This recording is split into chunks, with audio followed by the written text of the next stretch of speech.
Bom, gente, é isso aí. Estou de volta, né, para a última aula básica.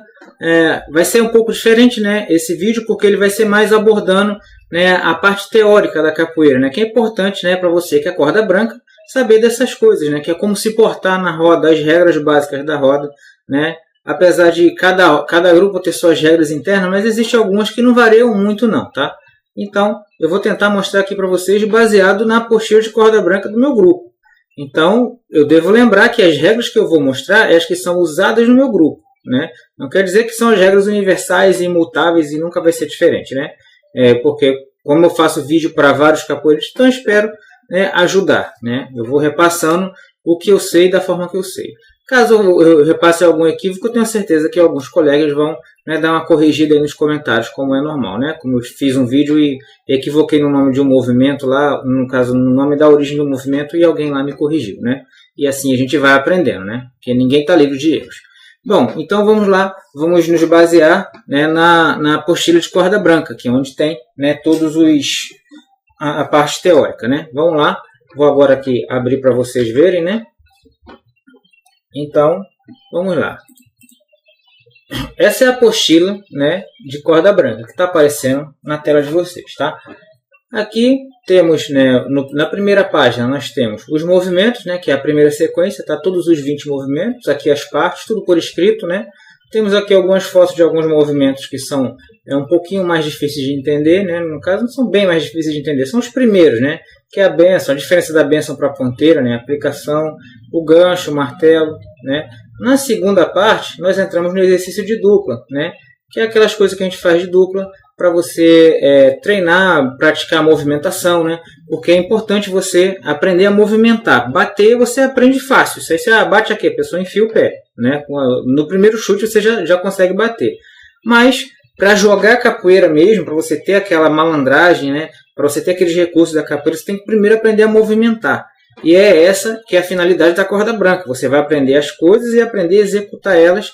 Quando você estiver já executando as coisas vindo na sua cabeça, né, você vai passar para a próxima etapa, né? Na verdade, vai demorar um pouquinho, né? Você ainda passa na branca e na amarela tentando dominar isso, né? Demora um pouquinho mais para você dominar a movimentação, que é difícil. Mas a prioridade da branca é só a movimentação. A parte da amarela, né, que vai aprender a aplicar os chutes, né? Por enquanto, você não acerta ninguém. Você apenas aprende como sair da frente, como dar continuidade do jogo, né? Então, esse aqui é o exercício de dupla. Foto ali, então vamos lá. Agora que nós vamos entrar no tema do nosso vídeo de hoje, que são regras e fundamentos da roda, né? Não é da capoeira, é da roda. Lembrando que eu estou falando da roda em relação ao meu grupo, né? Alguns grupos têm outras regras, às vezes são parecidas, às vezes não. Então vamos lá. A capoeira não é apenas uma luta. Ela é uma dança por seguir um ritmo e também por ter música.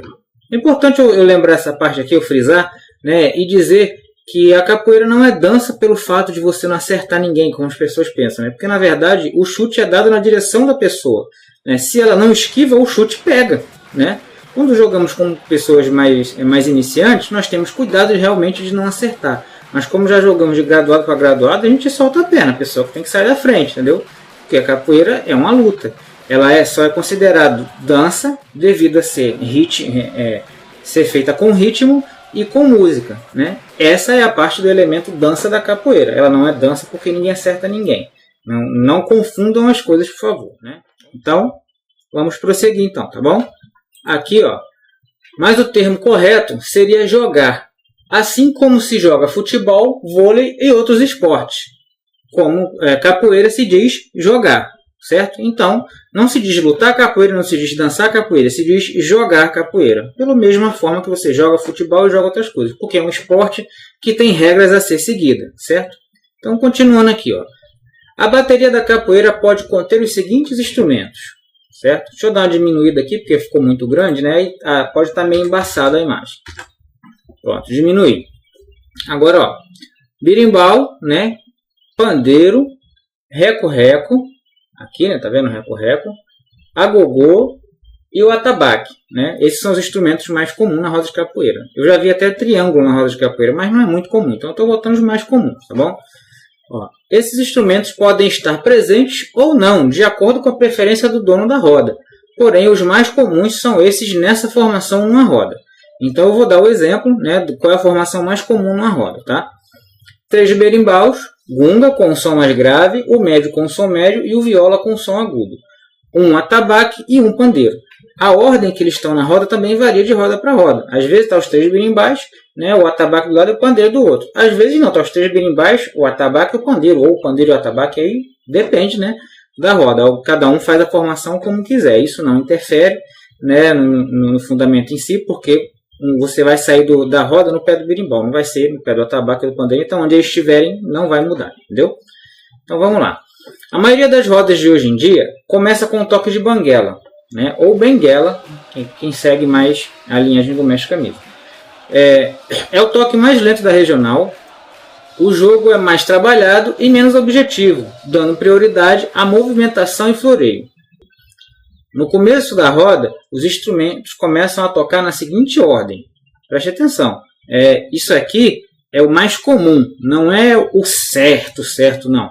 Algumas academias fazem diferente, né? Mas aí já é de academia para academia. O mais comum é esse, tá? Berimbau gunga, toca.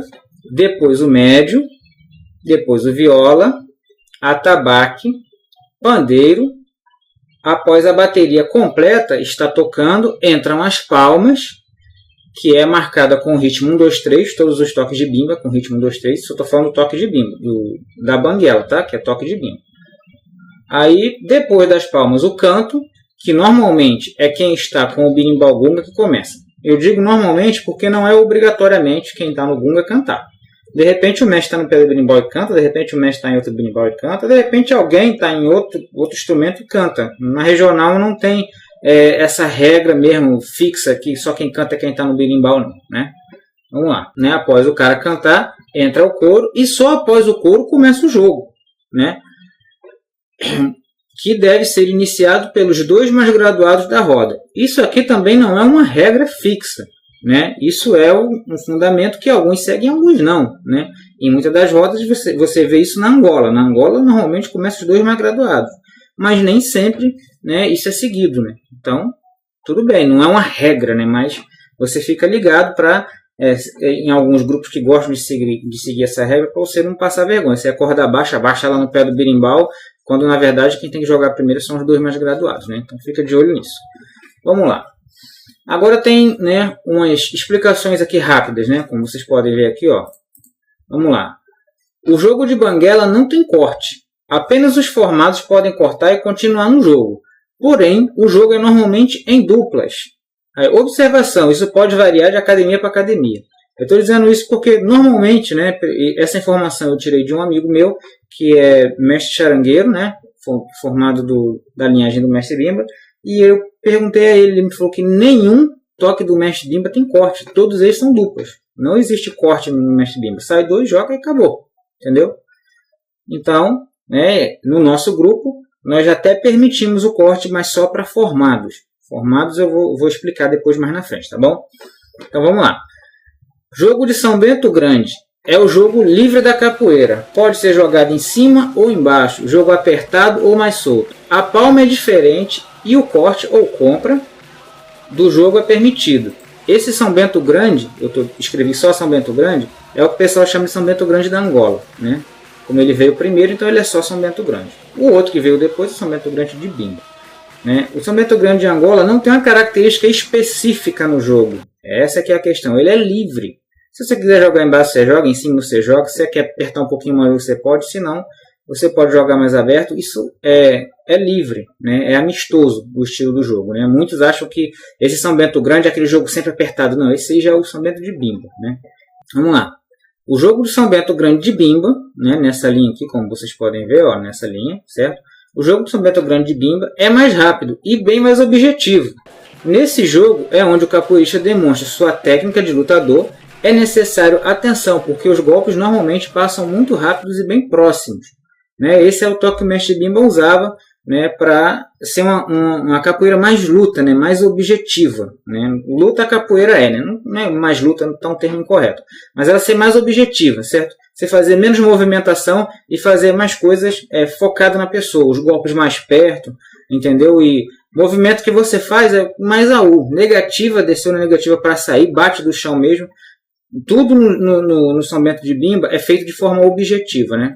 Você não faz muito floreio, essas coisas, para o pessoal fazer. Talvez aí no pé do berimbau saiu, deu um salto e volta para o jogo, né? Mas no meio do jogo não é legal no São Bento de Bimba você ficar fazendo floreio, porque vão te acertar, né? Porque o objetivo do jogo é mais junto, né? E mais objetivo mesmo, né? Então, vamos lá. Aí, ó. O corte do jogo ou compra do jogo só pode ser feito do pé do berimbau. Isso é um fundamento, tá, gente? Isso não é uma regra do meu grupo, isso é um fundamento. Quando se for cortar em qualquer roda, não corta de qualquer lugar da roda. Você tem que cortar do pé do berimbau, né? É onde ficam os berimbais, esse é chamado de pé do berimbau. O pé do berimbau é a entrada da roda. Então você tem que ir no pé do berimbau e cortar. Alguns grupos exigem que você dê uma volta ao mundo antes de cortar, né? Porém, isso não é um fundamento. Isso é apenas uma coisa de grupo para grupo. O fundamento é cortar do pé do berimbau. Até porque é perigoso você dar uma volta ao mundo no jogo de São Bento de Bimba, onde o couro está comendo lá, o cara está metendo o pé um no outro, aí se ele dá um pisão, sai da frente, tu está no meio da volta ao mundo, quem toma o chute é você, né? Então seria até algo que até atrapalha quem também está jogando, né? Porque tu fica ali entrando em volta, tá tirando a atenção do cara. Então no meu grupo nós não damos essa volta ao mundo, tá? Normalmente essa volta ao mundo é para avisar que ele é o próximo a cortar. Mas não seria necessário, é só ele ficar no pé do berimbau. E o capoeirista que tem uma boa formação, que é educado, vai perceber que não é a vez dele, vai perceber que é a vez do outro. Em algumas rodas a bagunça corre solta e o cara vai para o pé do berimbau para cortar e o outro pula lá do meio, né? Então aí a falta de educação e a formação mal feita do capoeirista não é culpa sua. Tente fazer o certo, tá bom? Nunca se pode cortar um formado, instrutor, professor, contramestre, mestrando e mestre. É considerado falta de respeito e podem chamar sua atenção, tá? Em algumas rodas eles não dão muita atenção para isso, mas têm a consciência de fazer o certo. Apenas formados podem tirar formados da roda. Formados, como eu disse, é essa categoria aí, são os professores e mestres, né? Tem esses títulos todos, né? Mas são só duas categorias. O instrutor e o professor são professores, né? O instrutor é um estagiário para professor, mas é professor. O professor formado, que concluiu já a sua formação, né, o estágio, a formação, né, o contramestre é um mestre que começou, né, a sua carreira de mestre, digamos assim. Ele é o segundo mestre, né, ou vice-mestre, dependendo de como você quiser ver, né, ou imediato do mestre, que é tudo a mesma coisa. O mestrando, né, alguns grupos têm, alguns grupos não têm. Isso aí varia de grupo para grupo. Tem grupo que mestrando é a mesma coisa que contramestre, eles não têm contramestre. E tem grupo que eles não têm mestrando, mas têm contramestre, né? Isso aí varia de um para o outro. No final de tudo, o mestrando, na prática, ele pode ser a mesma coisa que o contramestre. Porém, preste atenção nisso, tá, gente? O contramestre significa quase mestre. Ou seja, ele tem o mestre, que é o líder, depois do mestre, é ele que é o segundo dele, o vice dele, certo? O mestrando pode ser usado, a aplicação do mestrando significa que ele está cursando ou caminhando para ser mestre. Mestre formado, no caso que a gente está falando, porque o contramestre já é um mestre, né? Então, todo mestrando é um contramestre, entendeu? Não está errado se o cara é mestrando se chamar de contramestre. Mas nem todo contramestre é um mestrando. Por exemplo, eu sou contramestre de 2º grau, ou seja, tem 3 graus de contramestre. No meu grupo, o mestrando é só o último grau de contramestre. Quando eu chegar em mestrando e alguém me chamar de contramestre, não está errado, tá? Porque tem a mesma aplicação. Mas eles não podem me chamar agora de mestrando. Me chamar agora de mestrando está errado, porque eu não estou, não estou terminando ou caminhando para ser mestre agora nesse momento. Eu ainda estou na minha fase de contramestre, entendeu? É mais ou menos essa a ideia. Alguns grupos usam, só trocam, né? Mas alguns grupos usam os dois por causa da semântica de cada um. Semântica é a função de cada título, entendeu? Então, espero que tenha dado para entender legal, né, os fundamentos. Qualquer dúvida aí vocês deixam aí. Esse está sendo o último vídeo. Eu acho que ficou um pouco longo, né? Mas é porque foi baseado na apostila, né? E não tinha o que fazer. Teve que ser assim mesmo, né? Então, gente, é isso aí, tá? O vídeo de hoje vai ficando por aqui, tá? Muito obrigado e até o próximo. É isso aí, gente. Se gostou do vídeo, clique em gostei, compartilhe com seu colega, se inscreva no canal se não é inscrito para ficar atualizado das próximas aulas Se você não viu as aulas anteriores, no lado direito da tela vai estar aí, né, as aulas anteriores desde a primeira até essa de agora. E do lado esquerdo vocês vão encontrar os tutoriais dos movimentos avançados que eu passo também, certo? O vídeo de hoje vai ficando por aqui. Muito obrigado e até a próxima!